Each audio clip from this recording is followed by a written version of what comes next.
সুপ্রিয় শিক্ষার্থী বন্ধুরা, আমি মোহাম্মদ এনামুল হক, প্রভাষক আইসিটি, বীরগঞ্জ মহিলা কলেজ, বীরগঞ্জ, দিনাজপুর।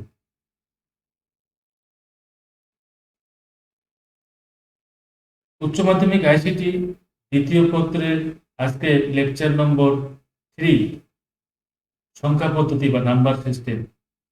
আমরা এই নাম্বার সিস্টেমের কনভার্সন অফ নাম্বার সিস্টেম অর্থাৎ সংখ্যার রূপান্তর পদ্ধতির দ্বিতীয় অংশ নিয়ে আজকে আলোচনা করতে যাচ্ছি। আমাদের আজকের পাঠ সংখ্যা পদ্ধতির রূপান্তর। বাইনারি সংখ্যা, অক্টাল সংখ্যা ও হেক্সাডেসিমেল সংখ্যা থেকে কিভাবে দশমিক সংখ্যায় রূপান্তর করা যায় এই বিষয়টি আজকে আমরা আলোকপাত করব। এই পাঠ শেষে শিক্ষার্থীরা বাইনারি সংখ্যাকে দশমিক সংখ্যায় রূপান্তর করতে পারবে, অক্টাল সংখ্যাকে দশমিক সংখ্যায় রূপান্তর করতে পারবে, হেক্সাডেসিমেল সংখ্যাকে দশমিক সংখ্যায় রূপান্তর করতে পারবে। যে কোনো সংখ্যা পদ্ধতি থেকে দশমিক সংখ্যা পদ্ধতিতে রূপান্তরের সাধারণ নিয়ম: বাইনারি, অক্টাল, হেক্সাডেসিমেল অথবা অন্য কোনো সংখ্যা পদ্ধতি থেকে দশমিক সংখ্যা পদ্ধতিতে সংখ্যা রূপান্তরের ক্ষেত্রে নিম্নলিখিত ধাপগুলো অনুসরণ করতে হবে। উল্লেখ্য, এক্ষেত্রে পূর্ণাংশ এবং ভগ্নাংশের জন্য একই নিয়ম প্রযোজ্য। ধাপ 1, প্রদত্ত সংখ্যাটির বেজ শনাক্ত করে সংখ্যাটির অন্তর্গত প্রত্যেকটি অঙ্কের স্থানীয় মান বের করতে হবে। সংখ্যার অন্তর্গত প্রত্যেকটি অঙ্কের নিজস্ব মানকে তার স্থানীয় মান দিয়ে গুণ করতে হবে। গুণফলগুলোর যোগফলই হবে সমতুল্য দশমিক সংখ্যা।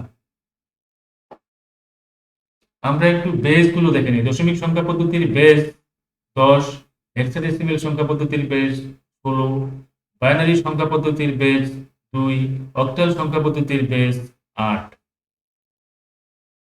ধরা যাক n বেস বা ভিত্তির সংখ্যা পদ্ধতির কোনো সংখ্যা, যেমন 768.653 এর বেস ধরলাম আমরা n।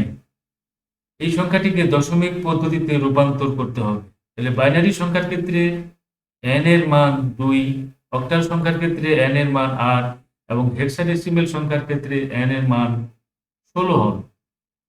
সংখ্যার অন্তর্গত প্রত্যেকটি অঙ্কের স্থানীয় মান নির্ণয়ের ক্ষেত্রে প্রতিটি অঙ্কের অবস্থান সঠিকভাবে শনাক্ত করে বেজের ঘাত বা পাওয়ার বসাতে হবে। উল্লেখ্য, এই ঘাত রেডিক্স পয়েন্টের পরে অর্থাৎ ভগ্নাংশের জন্য ঋণাত্মক এবং রেডিক্স পয়েন্টের আগে অর্থাৎ পূর্ণাংশের জন্য শূন্য সহ ধনাত্মক হবে, যা ক্রমানুসারে বসাতে হবে। প্রিয় শিক্ষার্থী বন্ধুরা, আমি আবার বলছি যে এই ঘাত রেডিক্স পয়েন্টের পরে অর্থাৎ ভগ্নাংশের জন্য ঋণাত্মক এবং রেডিক্স পয়েন্টের আগে অর্থাৎ পূর্ণাংশের জন্য শূন্য সহ ধনাত্মক হবে, যা ক্রমানুসারে বসাতে হবে। আমরা এটা রেডিক্স পয়েন্ট, এর বাম পাশে 7, 6, 8 এটা হলো পূর্ণ সংখ্যা এবং ভগ্নাংশ হচ্ছে এই পাশে 6, 5, 3, 6, 5, 3 আমরা বসিয়েছি। আমরা এখানে বলেছিলাম যে ভগ্নাংশের জন্য ঋণাত্মক এবং রেডিক্স পয়েন্টের আগে এবং অর্থাৎ পূর্ণাংশের জন্য শূন্য সহ ধনাত্মক হবে, যা ক্রমানুসারে বসাতে হবে। আমরা এই পূর্ণ সংখ্যার জন্য দেখতে পাচ্ছি যে n এর মান, n এর ঘাত এখানে প্রথম অঙ্কটির ক্ষেত্রে 0, তারপরে 1, তারপরে 2, তারপরে 3, তারপরে 4, তারপরে 5, তারপরে এইভাবে ক্রমান্বয়ে বাড়তে থাকে।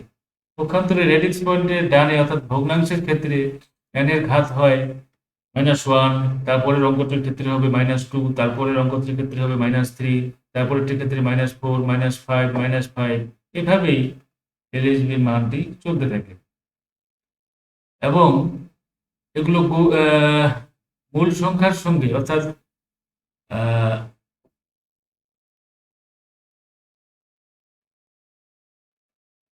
এই সংখ্যার অন্তর্গত প্রত্যেকটি মানের সঙ্গে তার n এর ঘাত গুণ করার পরে আমরা যোগ করলে এই দশমিক সংখ্যার আমাদের কাঙ্ক্ষিত দশমিক সংখ্যাটি আমরা পেয়ে যাব। আমরা একটি অঙ্ক করে দেখি, বাইনারি থেকে দশমিক সংখ্যায় রূপান্তর। বাইনারি সংখ্যার প্রতিটি একের স্থানীয় মান যোগ করে সংখ্যাটির সমকক্ষ দশমিক মান নির্ণয় করা যায়। পূর্ণাংশের ক্ষেত্রে আমরা এখানে একটা উদাহরণ দেখি, 11011, এটা একটা বাইনারি সংখ্যা। এটার ক্ষেত্রে এটাকে আমাদেরকে দশমিক সংখ্যায় রূপান্তর করতে হবে। আমরা জানি দশমিক সংখ্যার বেজ হলো 10 এবং বাইনারি সংখ্যার পদ্ধতির বেজ হলো 2। তাহলে আমাদের এই সংখ্যাটি হচ্ছে বাইনারি সংখ্যা, তাহলে এখানে আমাদের বেজ ব্যবহার হবে 2। এখানে যেহেতু এটা পূর্ণ সংখ্যা, এখানে ভগ্নাংশ নাই, আমরা পূর্ণ সংখ্যার দিকটাই আগে দেখি। এই একের জন্য আমরা এখানে এই এক, এটা হলো সেই মূল সংখ্যা বা প্রকৃত সংখ্যা। এই প্রকৃত সংখ্যার সঙ্গে এই যে বেজের ঘাত ধরলাম আমরা 0। পরের অঙ্কটি হলো 1, এই যে সেটার অঙ্ক, এটা 1 এবং এটা n এর এখানে ঘাত হচ্ছে, অর্থাৎ বেজের ঘাত হচ্ছে এখানে 2^1। তাহলে প্রথমটা হবে 0, তারপরেরটা 1, তারপরেরটা 2, তারপরেরটা 3, তারপরেরটা 4 এবং তার সামনে প্রত্যেকটা সংখ্যায় এই মূল সংখ্যাগুলা এখানে এসেছে এবং তার সঙ্গে অবস্থানগত দিক থেকে তাদের ঘাতগুলো গুণ হয়ে আমরা গুণ করার পরে এটা এই প্রত্যেকটি সংখ্যা যোগ করলে, যেমন এই যে এটা 2^8 হয়, গুণ করলে 16, পরেরটা হয় 8, তারপরেরটা 4-এর সঙ্গে 0 গুণ দিলে হয় 0 বা 0, তারপরেরটা হয় 2, 2^1 মানে 2, 2 এর সঙ্গে 1 গুণ করলে 2, আর 2^0 মান হচ্ছে 1, 1 এর সঙ্গে 1 গুণ করলে হয় 1। প্রিয় শিক্ষার্থী, কিন্তু এখানে একটু খেয়াল করবা, কোনো কিছুর পাওয়ার 0 হলে সেটার মান হয় 1 এবং 1 এর সঙ্গে 1 গুণ করলে হয় 1। যেমন log x⁻0 ইকুয়াল টু ক্ষেত্রে log x⁻0 এর মান হয় 1, সেই সূত্রটি এখানে প্রয়োগ করা হয়েছে। আমরা আরেকটি পূর্ণাংশের ক্ষেত্রে আরেকটি উদাহরণ আমরা এখানে দেখতে পারি, 101011, এটা একটা বাইনারি সংখ্যা এবং এটাও আমাদের দশমিক সংখ্যায় রূপান্তর করতে হবে। তাহলে আমরা ডান পাশ থেকে এই অঙ্কটিকে, এই মূল অঙ্কটিকে এখানে নিয়ে আসব। এই যে ডান পাশে সেই মূল অঙ্কটি এটা, এবং প্রথমটির যেহেতু বাইনারি সংখ্যার বেস 2, প্রথমটির ঘাত ধরবো আমরা 0 এবং বা 0, তারপরেরটির 1-এর ক্ষেত্রে আমরা এই ঘাতটা ধরবো 1, তারপরেরটা মূল সংখ্যার ক্ষেত্রে যে 0 বসানোর পরে এর ঘাত হলো 2, তারপরে এই অঙ্কটার ক্ষেত্রে এর ঘাত হলো 3, তারপরে এই শূন্যটা এখানে আনার পরে এর বাইনারি এর ঘাত হচ্ছে 4, তারপরে এই 1 1 আনার পরে মূল সংখ্যাটা প্রকৃত সংখ্যাটি আনার পরে এটার ঘাত আমরা পাচ্ছি 5 এবং এগুলো প্রত্যেকটি গুণ করার পরে যোগ করলে আমরা এই উত্তরটি পাই 43। এটা হলো সেই দশমিক ভ্যালু। বিকল্প পদ্ধতি, আমরা এটাকে এভাবেও করতে পারি, যেমন 11101, এটা একটা বাইনারি সংখ্যা, এর দশমিক ভ্যালু বা দশমিক মান কত হবে? এই 1 সংখ্যাটা আমাদের এখানে নিলাম, এটাকে গুণ দিলাম, যেহেতু এটা বাইনারি সংখ্যা, এর বেস 2, তাহলে প্রথম দিকের ঘাত ধরতে হবে আমাদের 0, পরের অঙ্কটি মূল অঙ্কটি আছে 0 এবং বেস 2 এবং পরেরটির ঘাত ধরবো আমরা 1, তারপরের অঙ্কটি 1 এখানে আসলো এবং বাইনারি সংখ্যার বেস 2 এবং এর ঘাতও হবে 2, পরের অঙ্কটি আসলো এখানে 1, তারপরে গুণ দিয়ে এর বেস 2 এবং এর ঘাত হবে 3 এবং সবশেষের অঙ্কটি আসলো এখানে প্রকৃত মান বসানোর পরে এর বেস হলো এখানে 4। এখন 2^0 ইকুয়াল টু হচ্ছে 1, 1 এর সঙ্গে 1 গুণ দিলে আমরা পাচ্ছি 1, এখানে 2^1 মানে 2, 2 এর সঙ্গে 0 গুণ দিলে পাচ্ছি 0, 2×4, 4 এর সঙ্গে 1 গুণ দিলে পাচ্ছি 4, 2×4, 4×8, 8 এর সঙ্গে 1 গুণ দিলে আমি পাচ্ছি 8, 2×4, 4×8, 8×16, 16 এর সঙ্গে 1 গুণ দিলে আমরা পাচ্ছি 16। এই সংখ্যাগুলো যোগ করলে আমরা পাচ্ছি 29। তাহলে অতএব নির্ণেয় 11101, এটা বাইনারি সংখ্যা, এর সমতুল্য দশমিক মান আমরা পাচ্ছি 29।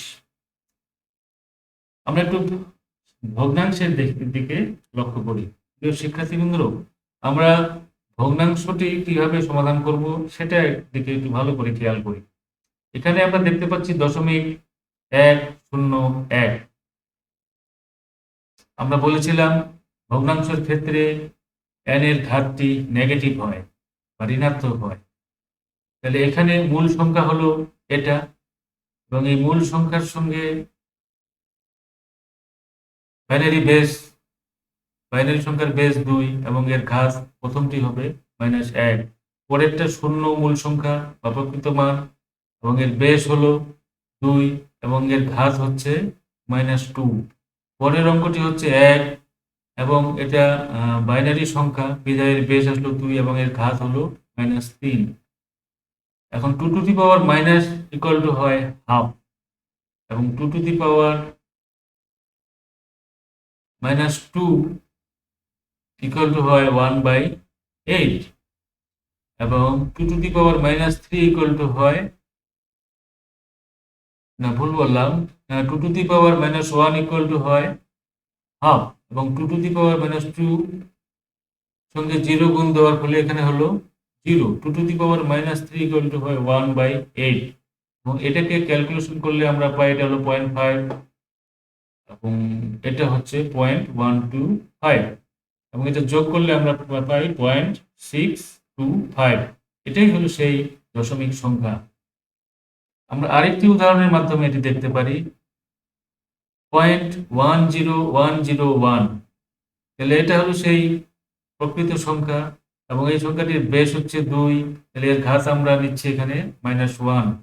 পরেরটির ক্ষেত্রে, এই শূন্যের ক্ষেত্রে আমরা মূল সংখ্যা এটা, এবং এটা বাইনারির বেস হলো 2, এর ঘাত হচ্ছে -2, পরেরটার ক্ষেত্রে -3, তারপর এটা -4, তারপর এটা -5, এবং এগুলো ক্যালকুলেশন করলে আমরা এটার ক্ষেত্রে পাই হাফ, এটার ক্ষেত্রে পাই 1/8, এটাকে ভাঙলে আমরা পাই 1/32, এবং এটা তো 0 হয়ে গেছে।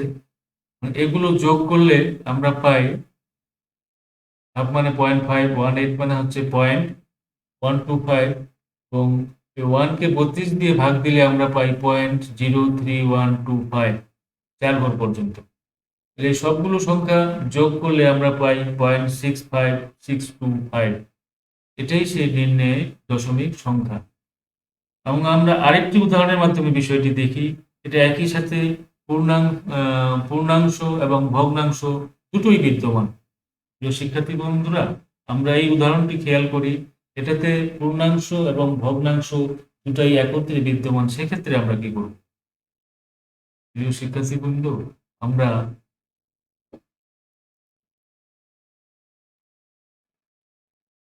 এখান থেকে একটু খেয়াল করি। এই প্রথমটির ঘাত হবে 0, তারপরেরটা 1, তারপরেরটা 2, তারপরেরটা 3, তারপরেরটা 4। তাহলে এই একটা এখানে দিলাম আমরা, এই একে নিলে এর বেস দিয়ে আমরা বেসের ঘাত হচ্ছে 4। কিভাবে 4? 0, 1, 2, 3, 4 এভাবে যেহেতু বাড়তে থাকে, সেহেতু আমরা এই একের জন্য তার বেসের ঘাত পাচ্ছি 4। পরবর্তীতে এই একের জন্য আমরা বেসের ঘাত পাচ্ছি 3। পরবর্তীতে এই 0 জন্য বেসের ঘাত পাচ্ছি 2। এই একের জন্য এর বেসের ঘাত পাচ্ছি 1, আর এই একের জন্য এর বেসের ঘাত পাচ্ছি আমরা 0। তাহলে আমরা এখান থেকে পূর্ণাংশের মানগুলো পেলাম। এখন এই পাশ থেকে আমরা এটাকে কনভার্ট করব। এটা পয়েন্টে রেডিক্স পয়েন্টের পরে আমরা বলছিলাম রেডিক্স পয়েন্টের পরে ডান দিকে এই যে মূল সংখ্যা এলো এটা, এবং এটা বেসের ঘাততে হবে -1, তারপরে 0-র ক্ষেত্রে হবে -2, তারপরে এই একের ক্ষেত্রে হবে -3। এখন এগুলো ক্যালকুলেশন করার পরে বা গুণ করার পরে আমরা নিম্ন মানটা পেয়ে থাকি। আশা করি তোমরা বাইনারি থেকে দশমিক রূপান্তরের এই অংশটুকু বুঝেছো। আমরা এখন অক্টাল থেকে দশমিক সংখ্যায় রূপান্তরের পদ্ধতিটা দেখব। অক্টাল সংখ্যার প্রতিটির স্থানীয় মান যোগ করে, প্রিয় শিক্ষার্থীবৃন্দ খেয়াল করো, অক্টাল সংখ্যার প্রতিটি স্থানীয় মান যোগ করে সংখ্যাটির সমকক্ষ দশমিক মান নির্ণয় করা যায়। পূর্ণাংশের ক্ষেত্রে আমরা খেয়াল করলে দেখতে পাচ্ছি যে এটা একটা পূর্ণ সংখ্যা, হলো 1 2 3। দেখতে পাচ্ছি আমরা এখানে 8 থাকার কারণে যে এটা অক্টাল সংখ্যা। এই অক্টাল সংখ্যাটিকে দশমিক সংখ্যায় রূপান্তর করতে হলে, যেহেতু এটা পূর্ণ সংখ্যা, তাহলে প্রথমটার ঘাত হবে 0, পরেরটার ঘাত হবে 1, তারপরেরটার ঘাত হবে 2। তাহলে এই যে এখানে মূল সংখ্যা নিলাম আমরা এটা, এবং এটা যেহেতু অক্টাল সংখ্যা তাহলে এখানে বেশ আসবে 8, এবং এই 0 1 2, তাহলে এই অঙ্কটির জন্য এর ঘাত আসতেছে 2। পরের অঙ্কটি আমরা এই 2 এর ক্ষেত্রে খেয়াল করি, এটা হলো সেই মূল সংখ্যা, এবং এটা হলো অক্টালের বেশ, যেহেতু এটা অক্টাল সংখ্যা। এটা হলো সেই তার স্থানীয় মানের ঘাত হচ্ছে 1। পরেরটার এই 3, এই অঙ্কটির ঘাত হচ্ছে এখানে 0। তাহলে 8 টু দি পাওয়ার 2, তার মানে 8 ইন্টু 8, এটি স্কোয়ার, আর এটি 64। 8 একে 8, 8 দুগুণ 16, এখানে মান আমরা পেলাম 16। এখানে 8 to the power 0 equal to হলো 1, তাহলে 1 এর সঙ্গে 3 গুণ দিলে আমরা পাচ্ছি 3, যোগ করলে আমরা পাচ্ছি 83। নির্ণেয় দশমিক ভ্যালু হলো 83। আমরা আরেকটি পূর্ণাংশের ক্ষেত্রে আরেকটি ক্যালকুলেশন করে আমরা দেখি 405, এটাও হলো সেই অক্টাল সংখ্যা। আমরা সেই আগের নিয়মেই করব। এটা হলো সেই মূল সংখ্যা যা প্রকৃত মান, এটা হলো তার স্থানীয় বেশ, অক্টাল সংখ্যার বেশ 8, এবং তার স্থানীয় মান হলো 2। 2 কি করে হলো? এই যে প্রথমটার ক্ষেত্রে হয় 0, তারপরটার ক্ষেত্রে 1, তারপরটা 2, তাহলে 4 এর ক্ষেত্রে হচ্ছে 2, তাহলে এই 0 এর ক্ষেত্রে হচ্ছে 1, এবং 5 এর ক্ষেত্রে হচ্ছে 8। এবং এইগুলো খেয়াল করে দেখো, এটা হলো সেই এখানকার মূল সংখ্যাটি, এটা হলো এখানকার মূল সংখ্যাটি, এখান থেকে হলো এটার মূল সংখ্যাটি, এবং এটা হলো অক্টালের বেশ, এবং এটা হলো তার বেশের ঘাতগুলো। এই যে এটা 0, তারপর এটা 1, তারপর এটা 2, এবং এটা ক্যালকুলেশন করার পরে যোগ করলে আমরা এই সংখ্যাটি পেয়ে থাকি। ভগ্নাংশের ক্ষেত্রে 0.540, এটি একটি হলো অক্টাল সংখ্যা, যা ভগ্নাংশের ক্ষেত্রে আমরা কি করে দশমিক সংখ্যায় রূপান্তর করব তা আমরা এখন দেখার চেষ্টা করব। তাহলে এটা তাহলে পয়েন্টের ডান দিকে, অর্থাৎ রেডিক্স পয়েন্টের ডান দিকে আমরা বলেছি যে প্রথমটা হবে -1, তারপর এটার ঘাত হবে -2, তারপর এটার ঘাত হবে -3। তাহলে এটা মূল সংখ্যা, এটা হলো অক্টালের বেস, তাহলে এর ঘাত হচ্ছে -1, এবং যোগ করে আমরা এখানে লিখতে পাচ্ছি মূল সংখ্যা 4, প্রকৃত সংখ্যা 4, এর বেস হলো 8, এবং ঘাত হচ্ছে -2, এবং এটার প্রকৃত সংখ্যা 0, এর বেস হলো 8, এবং এর ঘাত হচ্ছে -3। এবং এটা ক্যালকুলেশন করলে আমরা পাই এটা ক্যালকুলেশন করলে আমরা পাই 0.625 প্লাস 0.0625, এটা যোগ করলে হয় 0.6875।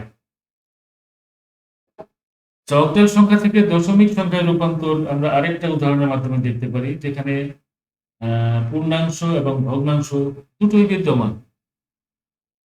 আমরা এখানে খেয়াল করে দেখবো, এখানে রেডিক্স পয়েন্ট এটা, তাহলে এ পাশে হবে আমাদের n এর ঘাত, এ পাশে হবে পূর্ণ সংখ্যা 0 1 2, আর এ পাশে হবে -1 -2 -3। আমরা একটু খেয়াল করে দেখতে পাই, এটা হলো মূল সংখ্যা, এটা হলো অক্টালের বেস, এটা হলো ঘাত 0 1 2, তার মানে এটার জন্য ঘাত হচ্ছে 2, পরের অঙ্কটির জন্য ঘাত হচ্ছে 1, তারপরের অঙ্কটির 3 এর জন্য ঘাত হচ্ছে 0, এবং এই 5 এর জন্য ঘাত হচ্ছে -1, এই 4 এর জন্য ঘাত হচ্ছে -2, এবং এই 0 এর জন্য ঘাত হচ্ছে -3। এবং এগুলো তো আমরা আগে উপরের মতো দেখে আসতেছি যে এটা হলো সেই অক্টালের বেস। এখন এটা গুণ করলে আমরা পাই 64, এটা গুণ করলে আমরা পাই 16, এটা গুণ করলে হয় 0, এবং এটা গুণ করার ফলে এটাও হয় 0। তাহলে এই মানটা আমরা এখানে 8 টু দি পাওয়ার, এখানে এটা হলো যেটা, এটাও ভেঙে ভেঙে করলে হয় এটা। এটা যোগ করার পরে আমরা এই অবস্থাটা পেয়ে থাকি। তোমরা ক্যালকুলেটর দিয়ে যোগ করে দেখবা, দেখে না বুঝতে পারলে বা বুঝতে অসুবিধা হলে আমাকে কমেন্টের মাধ্যমে অথবা ইনবক্সে জানাতে পারো। আমি যথাসাধ্য তোমাদের প্রশ্নগুলোর উত্তর দেওয়ার চেষ্টা করব। আমরা এখন দেখব হেক্সাডেসিমেল থেকে দশমিক সংখ্যায় রূপান্তর। হেক্সাডেসিমেল থেকে দশমিক রূপান্তরের প্রথমে প্রদত্ত সংখ্যা তিনটি অঙ্ককে উহার নিজস্ব স্থানীয় মান দ্বারা গুণ করতে হবে। পরে ওই সমস্ত গুণফলকে যোগ করে হেক্সাডেসিমেল সংখ্যাটির সমকক্ষ দশমিক মান বের করা যায়। আমরা দশমিক সংখ্যার বেস জানি 10 এবং হেক্সাডেসিমেল পদ্ধতির বেস জানি 16। তাহলে আমরা পূর্ণাংশের ক্ষেত্রে সেটাকে কিভাবে ক্যালকুলেশনটা করব আমরা একটু দেখি। B5D এটা একটা হেক্সাডেসিমেল সংখ্যা। প্রিয় শিক্ষার্থীবৃন্দ, যদি এখানে 16 নাও দেওয়া থাকতো তবুও আমরা বুঝতাম যে এটা হেক্সাডেসিমেল সংখ্যা। কেন? এখানে বি এবং ডি আছে। এই অঙ্কগুলো হেক্সাডেসিমেল ছাড়া আর অন্য কোথাও ব্যবহার হয় না। তাহলে যেহেতু পূর্ণ সংখ্যা, তাহলে এটা ডি এর ঘাত হবে 0, 5 এর ঘাত হবে 1, আর ডি এর ঘাত হবে 2। তাহলে যেহেতু এটা হেক্সাডেসিমেল সংখ্যা, তাহলে এর বেস হলো 16। তাহলে 16 0 1 2, তাহলে বি এর ঘাত হচ্ছে 2। তারপরে 5, এটা হলো সেই মূল অঙ্ক, এটা হলো সেই অক্টালের বেস, এবং এটার ঘাত হচ্ছে 1।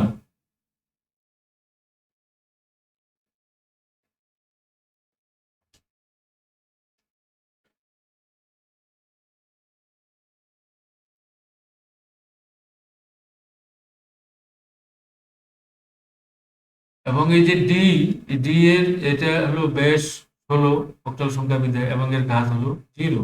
এখন আমরা এখানে বি, আমরা যখন আমরা জানি যে বাইনারি হেক্সাডেসিমেল সংখ্যাগুলো হলো 0 থেকে 9 পর্যন্ত।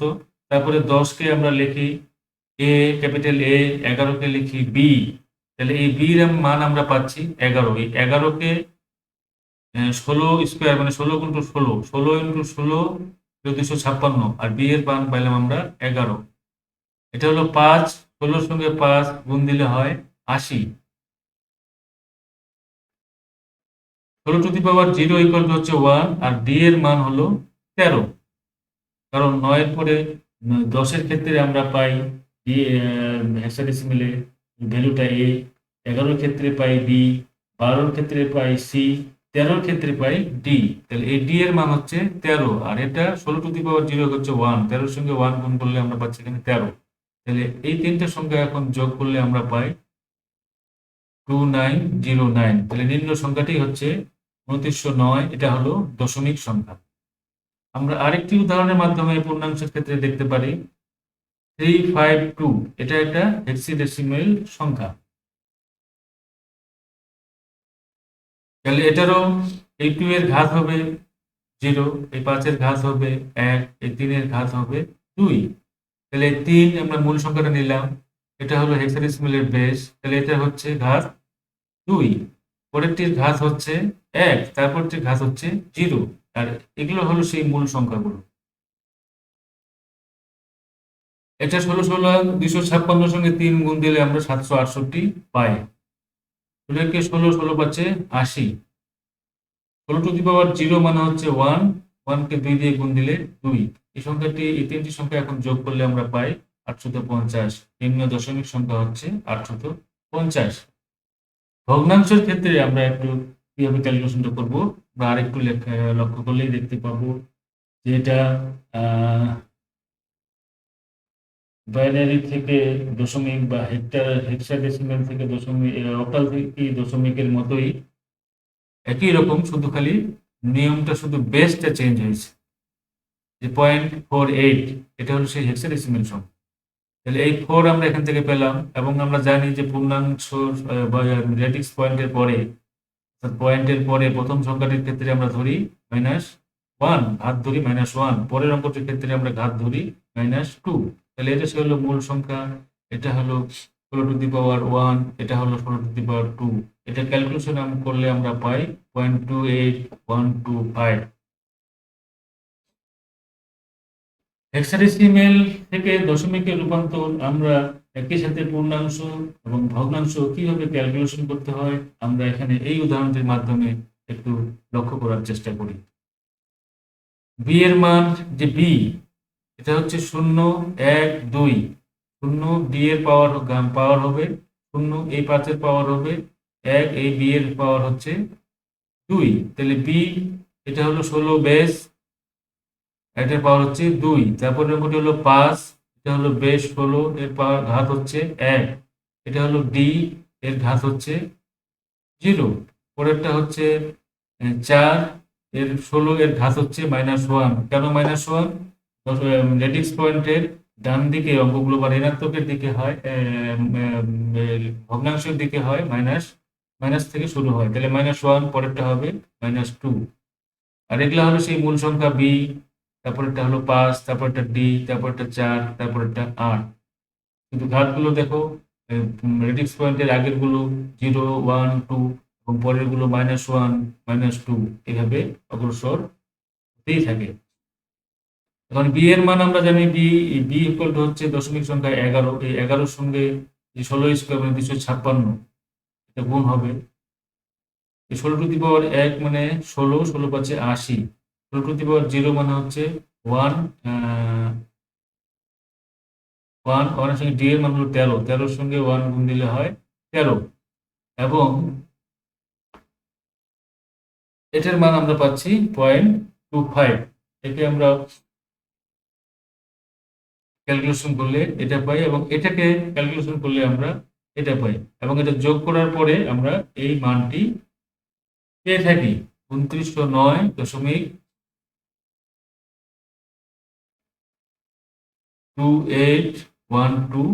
এটাই হলো সেই নির্ণয় দশমিক সংখ্যা।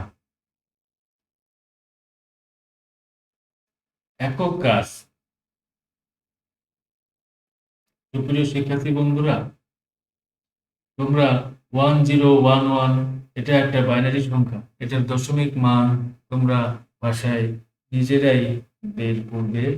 এখানে 4টে উত্তর দেওয়া আছে, সঠিক উত্তর কোনটি সেটা নিশ্চিত করে আমাকে সেই উত্তরটুকু তোমরা কমেন্টের মাধ্যমে জানাতে পারো। মূল্যায়ন। তোমরা বন্ধুদের ভিতরে আলাপ আলোচনার মাধ্যমে নিজেরা মূল্যায়ন করতে পারো যে 128 এটা হলো হেক্সাডেসিমেল সংখ্যা, এর দশমিক মান কত। এবং 2 নম্বরে আমরা দেখতে পাচ্ছি 427, এটা অক্টাল, এটা একটা অক্টাল সংখ্যা, এরই বা দশমিক মান কত। 3 নম্বরে আমরা দেখতে পাচ্ছি এটা হলো 450, এটা হলো অক্টাল সংখ্যা, এর দশমিক মান কত। তোমরা নিজেরা এটা নির্ণয় করবে। বাড়ির কাজ। নাম্বার 1, বাইনারিতে রূপান্তর করো। 102.25 অক্টালে রূপান্তর করো 127.25। এটা হলো হেক্সাডেসিমেল সংখ্যা। হেক্সাডেসিমেল সংখ্যা রূপান্তর করো 255.25।